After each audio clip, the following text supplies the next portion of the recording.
दोस्तों ये नज़ारा छत्तीसगढ़ के अनुरागी धाम का है। देखने में कितना प्यारा खूबसूरत और चारों तरफ हरियाली, गार्डन पूरा फूल और बगियों से भरा हुआ है। एकदम बेहतरीन गार्डन है। और दोस्तों आप लोग भी अपने फैमिली और दोस्तों के साथ यहाँ आना चाहते हैं तो जरूर आ सकते हैं और एंजॉय कर सकते हैं। को अनुरागी धाम के नाम से जाना जाता है।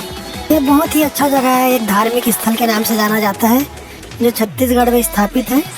तो आप लोग वीडियो को आगे देखो और एंजॉय करो। वीडियो अच्छा लगा हो तो चैनल को सब्सक्राइब और वीडियो को लाइक और शेयर जरूर करें। Thank you.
दोस्तों इसी प्रकार के और भी ब्लॉग देखने के लिए मेरे चैनल को सब्सक्राइब और वीडियो को लाइक जरूर करें। एक सब्सक्राइब कर रहे हो आप, एक सब्सक्राइब करने में क्या जा रहा है।